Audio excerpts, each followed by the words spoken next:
আমি আপনাদেরকে একজন সফল ব্যক্তি সম্পর্কে বলতেছি। জুলাইবিস রাদিয়াল্লাহু আনহু ছিলেন কালো মানুষ। কেমন? একটু কালো, খুব উচ্চ বংশের না, খুব সুদর্শন না, খুব লম্বা না, খাটো টাইপের মানুষ, একটু বেটে টাইপের মানুষ। টাকা পয়সা একদমই নাই, একদমই টাকা পয়সা নাই, বংশমর্যাদা এইসব দিক থেকে তাকে আন্ডার স্টিমেট করা হয় আর কি। এমনকি ফিজিক্যাল স্ট্রাকচারও তারা আমাদের অনেকের মধ্যে সুদর্শন। তার অবস্থা কেমন? নবী সাল্লাল্লাহু আলাইহি ওয়াসাল্লামের সাহাবীরা অন্য হাদিস থেকে বলেছেন যে নবী সাল্লাল্লাহু আলাইহি ওয়াসাল্লাম মসজিদে যেতেন, মদিনায় মসজিদ নববীতে যেতেন, রাস্তার পাশে তিনি পড়ে থাকতেন। ধরেন আমরা মসজিদে হেঁটে আসতেছি, রাস্তার পাশে একজন বসে আছেন, গায়ের জামা কাপড় খুব একটা উন্নত না, ছেঁড়া, তাসবিহ নিয়ে জিকির করতেছেন। আপনি কি খুব ফোকাস করবেন তার দিকে? করবেন না। কিন্তু তো মানুষ তার দিকে ফোকাস করে না খুব একটা, যাওয়া আসা করে, সে পড়ে থাকে। কেউ খাবার দিলে খায়, না দিলে খায় না। এইভাবেই তার দিন যাচ্ছে। কোথাকার ঘটনা এটা? মদিনায়, হিজরতের পরের ঘটনা। সাহাবীর নাম জুলাইবিস রাদিয়াল্লাহু আনহু। খুব উচ্চ বংশের না, অর্থবিত্ত নাই। বারবার বলছি, আমি রিপিট করতেছি কেন? বিকজ এটা আপনাদের সাথে অনেক মানে সাইকোলজিক্যালি মিলবে বিষয়টা অনেকের সাথেই, এবং এটা আমাদের খুব ভালো করে জানাও দরকার আছে। তো একদিন নবী সাল্লাল্লাহু আলাইহি ওয়াসাল্লাম তাকে বললেন যাওয়ার সময়, হে জুলাইবিস তুমি কি বিয়ে করবা? খুব মজার আলোচনা না এটা আমাদের কাছে, অনেকের কাছেই। হে জুলাইবিস তুমি কি বিয়ে করবা না? প্রশ্নটা এরকম ছিল, হে জুলাইবিস তুমি কি বিয়ে করবা না? তুমি তো আকাশ থেকে বললেন, ইয়া রাসূলুল্লাহ আমাকে কে বিয়ে করবে? আমার না আছে চেহারা সুরত, না আছে আমার বংশমর্যাদা, না অর্থবিত্ত, আমি কিভাবে বিয়ে করবো? কে মেয়ে দিবে আমাকে? কে আমাকে মেয়ে দিবে?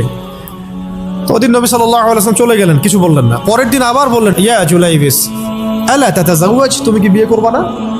একই উত্তর, ইয়া রাসূলুল্লাহ আপনি গতকালকে এক কথা বললেন, আবার বলতেছেন বিয়ে করবেন, আমাকে কে বিয়ে করবে? তৃতীয় দিন নবী সাল্লাল্লাহু আলাইহি ওয়াসাল্লাম আবার বললেন, আলা তাতাযাওয়াজ ইয়া জুলাইবিস, তুমি কি বিয়ে করবা না হে জুলাইবিস? তিনি এবার বলছেন, আপনি কি আমার সাথে রসিকতা করতেছেন? আমাকে কে বিয়ে করবে? তো নবী সাল্লাল্লাহু আলাইহি ওয়াসাল্লাম বললেন যে অমুক আনসারী সাহাবীর বাসায় যাও। অমুক আনসারী সাহাবীর বাসায়, আনসারী সাহাবী কারা? যারা মুহাজির সাহাবীদেরকে আশ্রয় দিয়েছেন। অমুক আনসারী সাহাবীর বাসায় যাও, সেখানে একজন বিবাহযোগ্য নারী আছে, মেয়ে আছে, তাকে গিয়ে বলো যে আমি রাসূল সাল্লাল্লাহু আলাইহি ওয়াসাল্লামের পক্ষ থেকে আমার বিয়ের প্রস্তাব নিয়ে আসছি। তিনি গেলেন, যাওয়ার পরে বললেন যে আমাকে প্রস্তাব সহ পাঠানো হয়েছে। মেয়ের বাবা আর মায়ের রিয়াকশন ছিল অনেকটা সাধারণত যা হয় তেমন আর কি। তুমি বিয়ের প্রস্তাব নিয়ে আসছো, তুমি কি খাওয়াবা মেয়েকে? কোথায় রাখবা? তোমার তো নিজের কোনো থাকার জায়গা নাই। প্রশ্ন কিন্তু যৌক্তিক কি? আমি মেয়ে তো বাবা, আমিও তো এই প্রশ্নই করবো নাকি? প্রশ্ন করবেন না? আপনার মেয়ে থাকলে এভাবে প্রশ্ন করবেন তো আপনি। তো তারাও সেই প্রশ্ন করলেন, এমনকি এক পর্যায়ে রিফিউজ করে দেওয়া হলো, না এটা পসিবল হবে না। এই কথাগুলো, কনভারসেশনগুলো ভিতর থেকে শুনছিলেন সেই মেয়ে নিজেই, আনসারী সাহাবী, মদিনার আনসারী মেয়ে। মদিনার আনসারী মেয়েরা কিন্তু অনেক সুদর্শন তৎকালীন সময়কার, উচ্চ বংশের, সুদর্শন, খুবই ইলেমওয়ালা হতেন তারা, হিপস ক্ষমতা খুব থাকতো, খুবই জজবাওয়ালা, মানে জিহাদের মাঠে একদম যুদ্ধও করেছেন তারা। একদম নবী সাল্লাল্লাহু আলাইহি ওয়াসাল্লামের আশেপাশে ছিলেন। উহুদের সময় একজন আনসারী সাহাবী ছিলেন, মহিলা সাহাবী, উম্মে আমারা তীর ছুঁড়েছেন নবী সাল্লাল্লাহু আলাইহি ওয়াসাল্লামের পাশে। তো ওনারা কিন্তু খুবই গায়রতওয়ালা মানুষ। তিনি বলছেন, হে আমার বাবা মা, এই প্রস্তাব কে পাঠিয়েছে? নবী সাল্লাল্লাহু আলাইহি ওয়াসাল্লাম। যে প্রস্তাব রাসূল পাঠিয়েছেন সেটাকে কিভাবে তোমরা ডিনাই করো? আমি জুলাইবিসকে বিয়ে করবো। কে বলছেন এটা? আপনি পুরা সিস্টেম খুঁজে এরকম একটা আনসারী সাহাবীর মতো মেয়ে আমাকে দিতে পারবেন? ইল্লা মাশাআল্লাহ, হইতে পারে ইল্লা মাশাআল্লাহ। তো ওই মেয়ে নারী সাহাবী, তিনি রাজি হলেন। এবার শোনেন, এবার বিয়েও হলো, মাশাআল্লাহ, বাসর হলো, এবং সকালবেলা আওয়াজ হচ্ছে, মদিনার চারপাশে এলান হচ্ছে যে হে মুসলিমরা সবাই বের হও, ইহুদিদের সাথে যুদ্ধে আমাদেরকে খায়বারে যেতে হবে। ইহুদিদের সাথে যুদ্ধে আমাদেরকে খায়বার আক্রমণ করতে হবে। নবী সাল্লাল্লাহু আলাইহি ওয়াসাল্লাম তোমাদেরকে আদেশ করেছেন। এটা কিন্তু হুদাইবিয়া সন্ধির পরের ঘটনা। আর ইহুদিদের সাথে আমাদের বেশ কয়েকটা যুদ্ধ হয়েছে, বনু কুরাইজার সাথে, বনু কাইনুকার সাথে, বনু নাজিরের সাথে, এবং ফাইনালি খায়বারে এদের সাথে। তো জুলাইবিস রাদিয়াল্লাহু আনহু বের হয়ে গেলেন যুদ্ধের জন্যে, এবং খায়বারে যুদ্ধ হলো, খায়বার অবরোধ করা হলো, এবং খায়বার যুদ্ধের বিশাল হিস্ট্রি আছে, আপনারা পড়ে নিয়েন, লম্বা কথা। খায়বার দুর্গ জয় হয়, এবং এই দুর্গ পুরো জয় করতে, সবগুলো দুর্গ জয় করতে মোট 12 থেকে 16 জন মুসলিম সাহাবি শহীদ হন। 12 থেকে 16 জন বা 18 জনের মতো আর কি, এই ফিগার, এই যুগের মতো 12 থেকে 16 বা 18 এতটুকু, এত কম সংখ্যক সাহাবি শহীদ হয়েছেন খায়বার যুদ্ধ জয়ে। আর ইহুদিদের তো বহু ইহুদি মারা গেছে। এবং খায়বার বিজয়ের পরে মুসলিমদের আর্থসামাজিক যে অবস্থান, মানে টাকা পয়সা, ল্যান্ড, গনিমতের মাল প্রচুর বেড়ে গেছে। এখন নবী করিম সাল্লাল্লাহু আলাইহি ওয়াসাল্লাম শহীদদের লাশ তালাশ করছেন, কোথায় কোথায় শহীদরা আছে, তাদের মানে কবরস্থ করার প্রসেসিং হবে। উহুদ যুদ্ধেও তো হয়েছে না, ওই রকমই প্রত্যেকটা যুদ্ধেই তো এটা হতো। তো লাশগুলো তালাশ করতে করতে করতে করতে করতে একটা কর্নারে গিয়ে তিনি দেখলেন সেখানে জুলাইবিস রাদিয়াল্লাহু আনহুর লাশ পড়ে আছে। কার? জুলাইবিস রাদিয়াল্লাহু আনহুর লাশ পড়ে আছে, যার ব্যাপারে আমি গল্পটা বলছি আর কি। এবং তার গায়ে অসংখ্য তরবারের দাগ, ক্ষতবিক্ষত অবস্থা, এবং তার আশেপাশে মোট 1 2 3 4 5 6 7 8 9 জন ইহুদির লাশ পড়ে আছে। ছোট সাহাবি, বলেছি আকৃতিতে ছোট, খুব উঁচু বংশের না, অর্থ সম্পদ কম, দেখতে সুন্দর না। গতকাল বিয়ে করেছেন, কেউ তাকে বিয়ে দিতে যাচ্ছিল না। তার এক পাশে কয়জন ইহুদির লাশ? তার পাশে মোট 9 জন ইহুদির লাশ পড়ে আছে, মাঝখানে তার লাশ ক্ষতবিক্ষত অবস্থায়। এই অংশটুকু আপনারা পড়ে নিয়েন, পড়লে আরও ভালো ফিল করবেন, একা একা পড়লে আরও ভালো ফিল করবেন। নবী সাল্লাল্লাহু আলাইহি ওয়াসাল্লাম নিজে তার কাছে গেলেন। হাদিসের মধ্যে আসছে, সিরাতের কিতাবের মধ্যে আসছে, নবী সাল্লাল্লাহু আলাইহি ওয়াসাল্লাম নিজে তার কাছে গেলেন। যাওয়ার পরে তার যে মাথা, সেই মাথার পাশে নবী সাল্লাল্লাহু আলাইহি ওয়াসাল্লাম বসলেন। বসার পরে নিজের হাতে জুলাইবিস রাদিয়াল্লাহু আনহুর চেহারা থেকে এরকম করে ধুলাবালিগুলো সরান নবী সাল্লাল্লাহু আলাইহি ওয়াসাল্লাম। তার গা থেকে রক্তগুলো আমাদের নবী সাল্লাল্লাহু আলাইহি ওয়াসাল্লাম মুছলেন, আদর করলেন। চুলগুলো ঝাড়লেন। দৃশ্যটা চিন্তা করেন, তার চুলগুলো তিনি ঝাড়তেছেন, চেহারা থেকে রক্তগুলো মুছতেছেন। কে? নবী সাল্লাল্লাহু আলাইহি ওয়াসাল্লাম। তার চেহারা ধুলাবালিগুলো মুছতেছেন। নিজের এই পায়ের মধ্যে, উরুর মধ্যে তার মাথাটাকে নিয়ে এসে রাখলেন নবী সাল্লাল্লাহু আলাইহি ওয়াসাল্লাম। রাখার পর এভাবে আদর করতেছেন।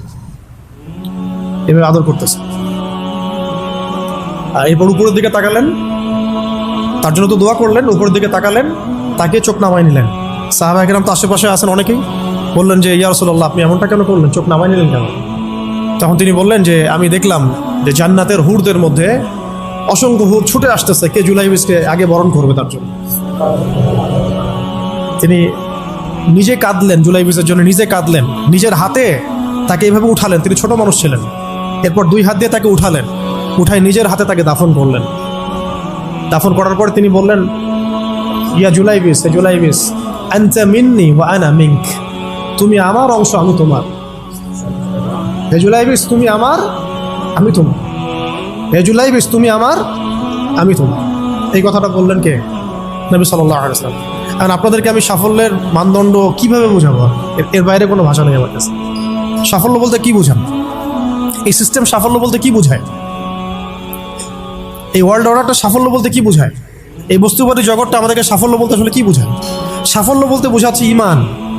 সাফল্য হলো ইমান, বিশুদ্ধ আকীদা, বিশুদ্ধ আমল, আল্লাহর আনুগত্য, রাসূলের আনুগত্য, দুনিয়ার জীবনে মুসাফিরের মতো থাকা, যতটুকু প্রয়োজন ততটুকু সন্তুষ্ট থাকা, একজন নেককার স্ত্রী, সুসন্তান সন্ততি, আদর্শ একটা পরিবার, হালাল একটা রিজিক, বাস।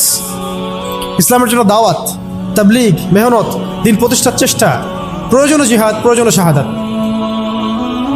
আর কি আছে সাফল্য বলতে?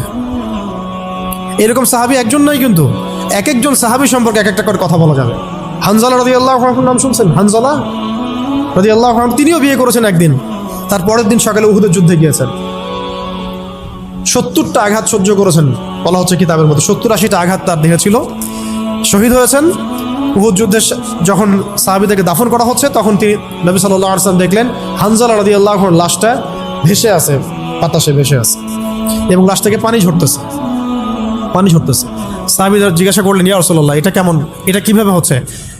তখন নবীজি বললেন যে হানজালা গত রাতে বিয়ে করেছে, গোসল করার সময় পায় নাই, সে সকালবেলা চলে আসে যুদ্ধের মাঠে।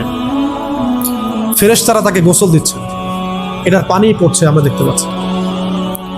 সাফল্যের সংজ্ঞা আসলে কি? তো আল্লাহ পাক আমাদেরকে আসলে দুনিয়ার হাকিকত বোঝার তৌফিক দান। কিছু আইডিওলজি আছে যেটা আপনার ভিতর চলে আসলে বাকি সব ঠিক হয়ে যাবে। এইগুলোর যদি ভিতরে ঠিক মতো না বলবৎ হয়, আপনাকে আমি ডালপালার ক্রাইসিস সমাধান, ওয়ার্ল্ড অ্যাফেয়ার্স, ইকোনমি এইসব বুঝে দিনের দিকে হেদায়েত দিতে পারবো না আমরা। আসলে কিছু বিষয় ভিতর থেকে আসতে হবে, যে আগে আপনাকে হাকিকত বুঝতে হবে আসলেই দুনিয়া কি, আখেরাত কি, গন্তব্য কোথায়, কোত্থেকে আসছি, কোথায় যাব, কোত্থেকে আসছি, আমরা যাব কোথায়, কোত্থেকে আসছি, যাব কোথায়, মাঝখানের সময় আমার কাজ কি, কে আমার নবী, কি আমার দিন, আমার দিনের মৌলিক বিষয়গুলো কি, দিনের ইলম কি, আমল সালেহ কি, দিন প্রতিষ্ঠার মেহনত কাকে বলে, কি করলে আল্লাহ পাক আমাকে কালকে আমাদের মাঠে নবীদের, শহীদদের, সিদ্দিকদের সাথে হাসর করাবেন। এটা হলো সাফল্যের মূল কথা। এর মানে এই না যে দুনিয়াতে আমরা কিছুই করব না, ব্যবসা করব না, আমরা চাকরি বাকরি করব না, আমরা মানে মুআমালাত মুআশারাত করব না, বিষয়টা তো এমন নয়। কিন্তু কথা হচ্ছে আমাদের মূল উদ্দেশ্যটা কি হবে। স্ত্রী সন্তান তো আমাদেরও আছে, কেন আপনি তাদের ভরণ পোষণ দিবেন, কেন তাদেরকে আপনি বড় করবেন সুন্দর করে? বিকজ তারা আপনার জন্য রিজিকের অংশ, তারা আপনার সদকা জারিয়া, তাদের উপর আপনার হক আছে, আমার উপর তাদের হক আছে। যার যার হক আমি কেন আদায় করবো? আল্লাহর সন্তুষ্টির জন্য, আল্লাহর সন্তুষ্টি অর্জনের জন্য সব কাজ করা, রাসূলের তরিকায় সব কাজ করা এবং হালাল খেয়ে কাজ করা। এগুলো আমাদের সবাইকে যত দ্রুত সম্ভব এগুলো ঠিক করে ফেলতে হবে। অলরেডি আমরা 15 বছর নষ্ট করে ফেলছি। এখন থেকে যদি স্টার্ট করে আপনি আরও 10 বছর পড়াশোনা করেন এবং দিনের জন্য কাজ করতে থাকেন, 10 বছর পরে আপনি নিজেই ফিল করবেন যে যদি কাশ আমি আরও 10 বছর আগে থেকে শুরু করতাম। প্রত্যেক সেই ব্যক্তি যে স্টার্ট করেছে, হেদায়েত পেয়েছে, সে ফিল করেছে যে কাশ এই কাজটা আমি আরও 10 বছর আগে করতাম। কারণ কিয়ামতের মাঠে কেউ যদি 70 জন নবীর সমানও নেকি নিয়ে উঠে, সেও মনে করবে ওই দিন আমার কোনো নেকিই নাই, আমি কিছুই করি নাই। দিনটা এতটাই ভয়াবহ হবে, ওটা নিয়ে আমরা ইনশাল্লাহ পরে একদিন কথা বলব। এখন আজকে লাস্ট অংশে যে আজকের জন্য যতটুকু ওটা বলছি, যে আল্লাহ রাব্বুল আলামিন আমাদেরকে মানে একেবারে তো 1000 বছর হায়াত দিয়ে পাঠান নাই দুনিয়াতে। এই কারণে এই উম্মতের উপরে আল্লাহ রাব্বুল আলামিনের অনেক বড় রহমত আছে, দয়া আছে। কিছু কিছু অকেশন আল্লাহ পাক দিয়ে আমরা খুব সহজেই বেশি নেকি হাসিল করতে পারি। তার মধ্যে যেমন রমজান মাস, লাইলাতুল কদর ইত্যাদি। ঠিক এরকমই রমাদান মাসের পরে সবচেয়ে মর্যাদাপূর্ণ যে মাসটা আল্লাহ রাব্বুল আলামিন আমাদেরকে দিয়েছেন সেটা হলো এই মুহররম। এই মুহররম যেটা আমরা এখন অতিবাহিত করছি, এই মাসটাকে আল্লাহ পাক বলেছেন যে এটা হচ্ছে আল্লাহর মাস। এটা কার মাস? তার বাকি মাসগুলো কি আল্লাহর নয়? অবশ্যই। এটা বোঝানো হচ্ছে এটা আল্লাহ পাকের কাছে অনেক বেশি মর্যাদা মণ্ডিত, সম্মানিত। রক্তিম আকাশ থাকে দেখবেন এই মাসের মধ্যে, রক্তিম আকাশ থাকে, গধূলিটা অনেক রক্তিম হয়। তো এগুলোর আধ্যাত্মিক ইন্টারপ্রিটেশন আমি যাচ্ছি না, কারণ আমাদের এই ওয়ার্ল্ড আধ্যাত্মিক বিষয় অতটা বুঝে না। এখন মূল কথাটা হচ্ছে এই মাসটা আল্লাহর মাস। নবী সাল্লাল্লাহু আলাইহি ওয়াসাল্লাম বলছেন এই মাসে একটা দিন আছে। প্রত্যেকটা হাদিস এবং আয়াতগুলো এখানে কোট করা আছে, পরে কেউ চাইলে আমার কাছে আমি পিডিএফ দিতে পারবো। সময় শর্ট, আমি কিন্তু শর্ট করে বলছি। এই মাসে একটা দিন আছে, এই মাসে একটা দিন আছে যেই দিনে আল্লাহ রাব্বুল আলামিন একটা পুরা জনগোষ্ঠীর তওবা কবুল করেছেন, এবং আগামীতেও বহু জনগোষ্ঠীর তওবা আল্লাহ পাক কবুল করবেন। এই মাসে একটা দিন আছে। এবং একজন সাহাবী জিজ্ঞাসা করছেন, ইয়া রাসূলুল্লাহ, রমাদান মাসের পরে আমি কোন মাসে বেশি রোজা রাখবো? নবীজি বলছেন মুহররম সাল্লাল্লাহু আলাইহি ওয়াসাল্লাম। কোন মাসে? মুহররমে তোমরা বেশি বেশি সাওম রাখো। তো পেলাম এই মাসটা আল্লাহর মাস, এই মাসটা অনেক মর্যাদাপূর্ণ। এই মাসে একটা দিন আছে যে দিনে আল্লাহ পাক তওবা কবুল করেছেন পুরো একটা জনগোষ্ঠীর, ভবিষ্যতেও করবেন ইনশাআল্লাহ। এই দিনটা কোন দিন? অন্য হাদিসে পাওয়া যাচ্ছে এই দিনটা হচ্ছে ইয়ামুল আশুরা, 10ম দিন, যেটা আজকে আমরা অতিবাহিত করলাম। এবং আমরা মাশাআল্লাহ সবাই রোজা রেখেছি আলহামদুলিল্লাহ। এবং নবীজি বলেছেন এই রোজার ফজিলত হিসেবে আমি আল্লাহর কাছে আশা করি যে বিগত 1 বছরের গুনাহ মাফ কাফারা হয়ে যাবে। বিগত 1 বছরে যত গুনাহ হয়েছে ইনশাআল্লাহ এগুলো মাফ হয়ে যাবে। তো কবিরা গুনার জন্য তওবা শর্ত, এটা আলাদা আলাদা আলোচনা। তাহলে এই মাসে আমরা এখন পর্যন্ত যারা রোজা রাখি নাই আরও রোজা রাখবো। যারা আশুরা রেখেছি তো মাশাআল্লাহ হয়ে গেছে।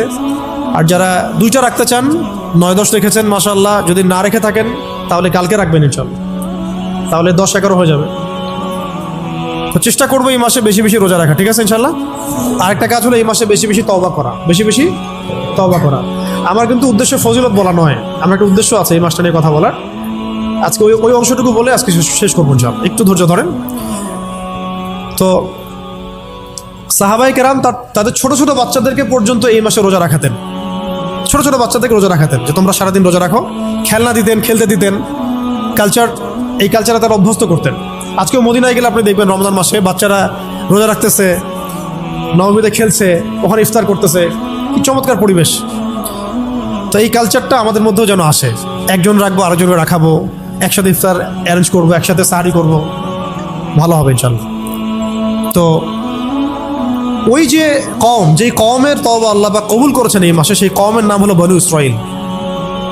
কি নাম? বনু ইসরাইল। বনু ইসরাইল কাদেরকে বলে? ইব্রাহিম আলাইহিস সালামের 2 সন্তান। কয় সন্তান? এক সন্তানের নাম ইসমাইল আলাইহিস সালাম, যিনি থাকেন মক্কায়। কোথায়? ওই যে মক্কায় রেখে আসা হলো। এই ইসমাইল আলাইহিস সালামের বংশে আছে একজন ব্যক্তি, তার নাম আদনান। হ্যাঁ, তারপরে এখানেই আরও অনেকগুলো গোত্র আস্তে আস্তে এসেছে, বনু হাশেম, বনু মখজুম, বনু তাই, বনু আদি, অনেক গোত্র। এই গোত্রগুলোর মধ্যে বনু হাশিম গোত্রে সর্বশেষ নবী মুহাম্মদ রাসূলুল্লাহ সাল্লাল্লাহু আলাইহি ওয়াসাল্লাম। তার মানে নবী সাল্লাল্লাহু আলাইহি ওয়াসাল্লাম ছিলেন বনু ইসমাঈলের অন্তর্ভুক্ত, বনু ইসমাঈলের অন্তর্ভুক্ত। আরেকজন সন্তান ইব্রাহিম আলাইহিস সালামের, তার নাম ইসহাক আলাইহিস সালাম। তিনি থাকেন শামে। শাম মানে শুধু সিরিয়া না, শাম মানে ফিলিস্তিন, লেবানন, জর্ডান, সিরিয়া সব একসাথে শাম আর কি। ওইখানে থাকেন ইসহাক আলাইহিস সালাম। তার সন্তানের নাম হলো ইয়াকুব আলাইহিস সালাম, যার ওই যে 12 সন্তান, একজন ইউসুফ